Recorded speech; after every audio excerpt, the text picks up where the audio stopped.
Welcome to Almost Here, Round the Corner Future Technology podcasts with Richard Jacobs. Future technologies poised to transform our lives for better or worse are the focus of this podcast. Almost Here means these technologies are now here and starting to be used, or just around the corner, from Bitcoin to artificial intelligence, 3D printing, blockchain, virtual reality, and more. Hello and welcome everyone to the Future Tech Podcast. My name is Josh Thomas. I'm here with Amir Ness from Ice Rock Mining. And Ice Rock Mining is a commercial Bitcoin mining farm with one of the lowest cost structures in the world. Hello, Amir. How are you? Thank you for having me. Hey, glad to have you here. You know, we're all cost conscious, in this fast moving world. Talk to us a little bit about what sets Ice Rock Mining apart from all of the other options out there, and how do you keep your costs so low? Yeah. So basically, Ice Rock is the brainchild of Malik Morzashev. He's the owner and CEO. And, when land was privatized about 10 years ago, I think, in Kazakhstan, one of his business partners approached him with a mine. It was basically a former Soviet military bunker, a cave that was built out years ago. And being that he came from kind of a mining background himself, he recognized the asset. And what I mean by that is the temperature inside the mine retains 12 degrees Celsius, regardless of what the temperature is outside. So it's like a self-cooling system. The power cost is 3 cents per kilowatt hour. And Malik himself has actually put the mine into the ICO as a free asset. So there is no rent or mortgage on the property. And the combination of those three things is what makes the mine one of the lowest cost structures for Bitcoin mining. So thus the name Ice Rock. It's literally hidden in an old Soviet bunker. I love this. Yeah, it's a very sexy story for sure. That's awesome. Okay, and so I'm sure you're not going to disclose the exact location, but this is in more of a more northern Arctic kind of area of Russia. Yeah, so it's funny because I actually got involved early on, and I'm an investor too, and I wanted to go see the property, and there was no problem with that. Now, obviously, as we've grown, we've gotten a lot of requests. And we kind of have slowed down, although if anybody actually wanted to make it out to Kazakhstan, I'm sure Malik would set it up for them. But it is located, Kazakhstan is a cold country. It's very much like Russia.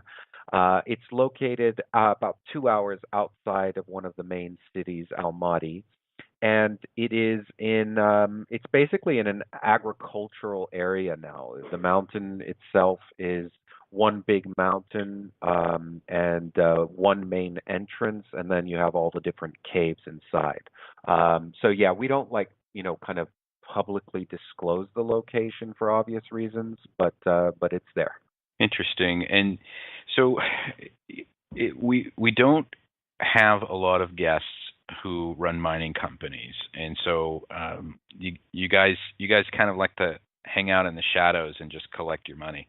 And so I'm happy that you've come down from the mountain to chat with us here. And I have a few questions.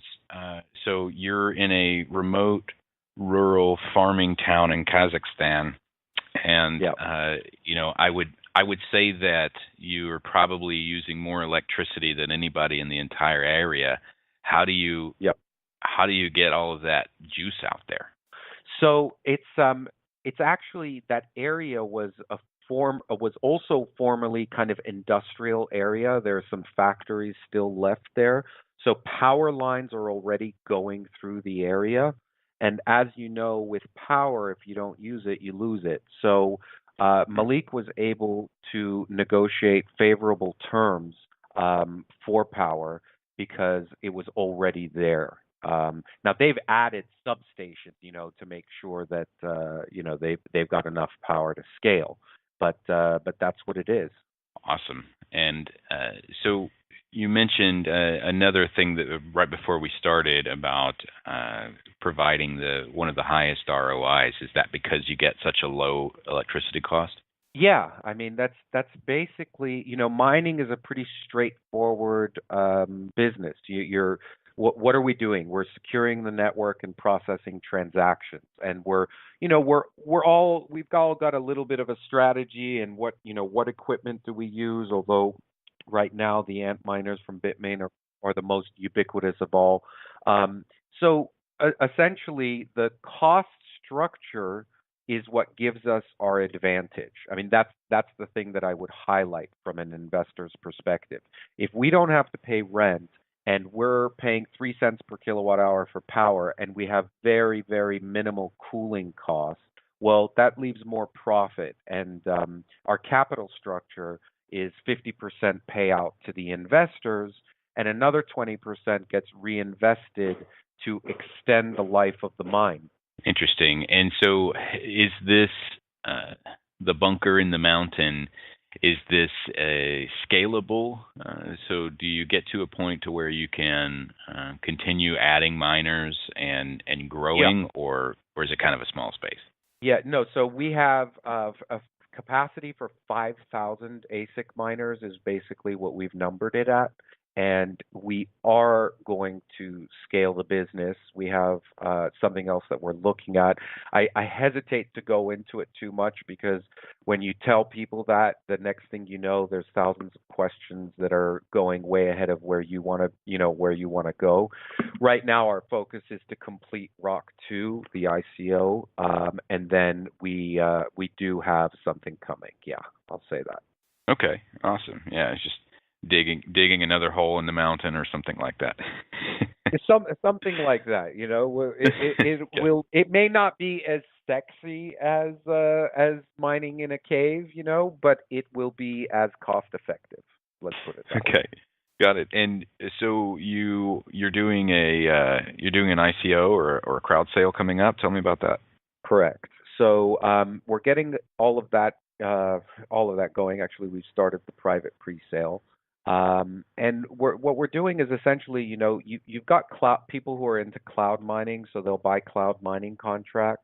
That'll last 2 years and go from there. But, the thing about cloud mining is, if you're the company that's selling me the cloud mining contract, you want to maximize your profit.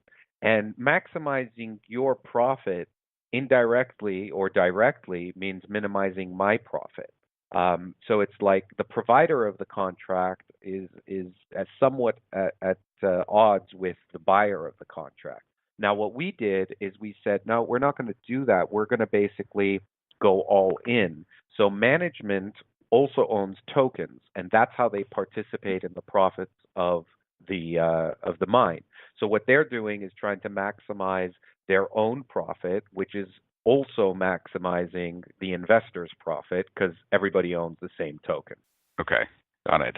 And so I would assume that there are a significant amount of challenges in getting all this sophisticated machinery into such a remote area. What would you say as this the space was found and the concept was realized? What were some of the kind of speed bumps that you ran into along the way in getting this started? Yeah, so I would say actually the speed bumps in getting it started weren't much because the facility was there, the power was there, although we had to bring lines right in, so that took some time.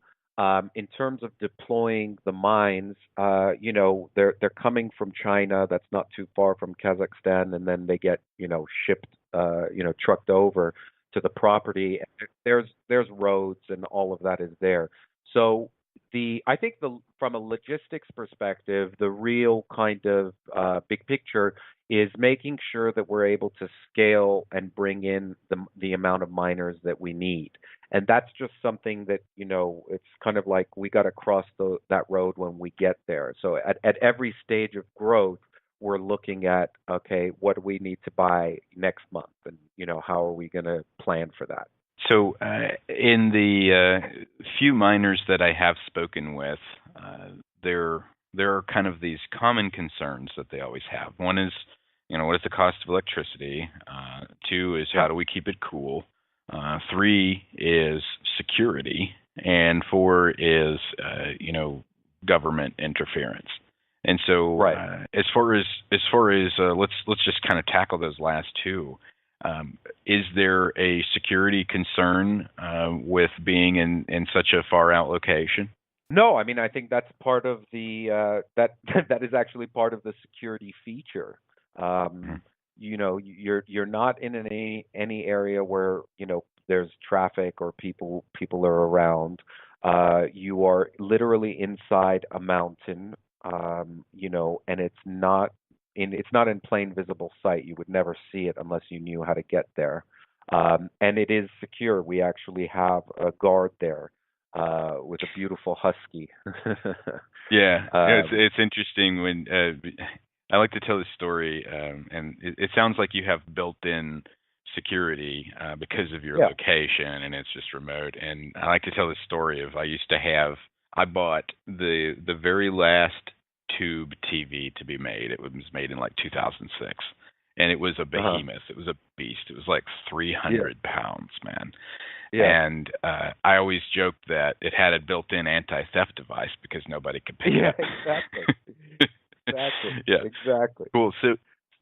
Uh, And for those of us that aren't so familiar with politics and governments and the former Soviet Union, what is the political climate like in Kazakhstan? And do you need to cooperate with the government and form relationships with them, or they just kind of let you carte blanche do whatever you'd like? Yeah, so actually the president so Kazakhstan is its own country, Uh-huh. separate from the former Soviet Union. They speak Kazakh and Russian. Now, president of the company has basically come out and said we want to build and encourage a crypto valley, basically referring to Silicon Valley, and that's basically the starting point. I think what's happening is countries that want to develop faster and embrace Bitcoin are going to grow. And this is just one example of a country that's coming out and saying, obviously, as long as you're doing everything right and you're not harming people, then we want to support you. Yeah, it sounds like that you're in a very warm and supportive environment and not a hostile one. Not at all. Yeah, it's very receptive, and there's no problems, no issues. Yeah, that's great. And I just wanted to kind of tick up all the boxes of, if somebody were interested in participating in your sale, I would imagine these are the questions that would come up. Well, what makes you different? How do you handle the electricity problem? Is it secure? And are we going to be worried about a corrupt government official coming in there and shutting it down or extorting you or something like that? And do Yeah. you, as someone who is representing a mining company, are there other concerns that your potential clients might ask that maybe we haven't discussed? Yeah, I mean, listen, I've been asked that, and of course I've thought about it. I'm also an investor, so I'm doing their PR because I love the project and I want to be involved in their growth. But I'm also an investor, and what I see happening in terms of geopolitical kind of movement is smaller independent sovereign countries are embracing the blockchain, not shunning it, because what does it really do? It spurs economic activity. People start companies, jobs get created, et cetera, et cetera. Now, you can look at countries like China or even Russia, for example, on a lesser scale, that are power centers, and they're still okay with it, but they want to kind of figure out how they're going to get their hands around it. So I don't know about China because there's just so much going on there. But I know people who know about China, and they're basically saying, they're going to embrace the blockchain, but they're going to figure out how to make it work for them. So, my personal take on it is a country like Kazakhstan, Gibraltar, Belarus just came out and said no taxation on blockchain assets for 5 years.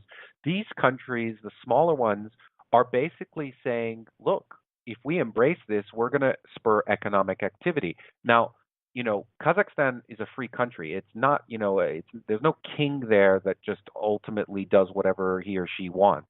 So we're in a very good place. We're actually right where we want to be. We want to be in a country that has low cost, industrial country that is not going to have a problem with what we do. I'd love to say we were clean power on top of all of that too, but we're not, and part of it is because we're in a heavy industrial country that offers cheap power. Mm-hmm. So, all right, what do you see as moving forward and looking ahead to the next 12 months? I mean, cryptocurrency and mining and blockchain technology moves so fast, and milestones can be measured in days instead of months or years. Yeah, absolutely. What do you see in the next 12 months of mining? What kind of developments do you see? And then looking more long term, where do you see mining in maybe 5 years? Okay, so let's say the next 12 months. The big thing is, after keeping your cost structure low, the next thing is how do you deploy your capital? And that main thing is you've got one major capex, and that's the miner itself. Okay, so what I see is basically a rush to produce the best chip, the most efficient chip, because that's really what's going to drive profits for the miners. So, the next 12 months and the next 5 years I think there's going to be just a big focus on how do we get the most efficient chip. Who do you think's going to get it? Who's going to win that race? I tell you, I don't know. There's a few big players. Obviously, Bitmain is there, and they're going to always be there. But there are, companies. We heard Samsung is working on one. I think what's happening right now is everybody, all the big players are the big chip makers. They're all aware of what a windfall it would be for them to come up to create this next generation chip, so to speak, and they're working on it. The question is really, how receptive are they going to be to commercialize the chip and sell it to people? So you'll probably, as a miner, have to have some pretty good connections to gain access to that next generation chip. Yeah. Okay, makes sense. And so, IceRock Mining, where can we go to learn more about this? So, icerockmining.io is our website. If you register there, and you don't even have to purchase tokens to register, but if you just register, you'll get into our intercom. We also have a Telegram channel. You just look up IceRock ICO, and we put a bunch of education stuff out. I've done interviews all over the place. We have a good admin team that answers questions, and so we encourage everybody to do their research, learn about us, and then reach out to us if you have any questions. I'm happy to answer. icerockmining.io, Amir, Ness. Any final thoughts before we wrap here? No, I think it's an exciting time. It's also volatile. Bitcoin prices, doing what they're doing. I think we're just long-term believers, and our vision is really basically to scale this business over the next few years. Very good. Well, thanks very much for joining us. And for those of you who are looking to make money from a Soviet bunker in the mountain, we recommend that you check out icerockmining.io. Such a cool story, man. Yeah, so, thank you. That'll do it for this episode of the Future Tech Podcast, everyone. We will see you next time. You have been listening to Almost Here, Around the Corner Future Technology Podcast with Richard Jacobs. Subscribe to this podcast, post a review to discover more future technologies that are poised to transform our lives for better or worse, such as Bitcoin, artificial intelligence, 3D printing, blockchain, virtual reality, and more.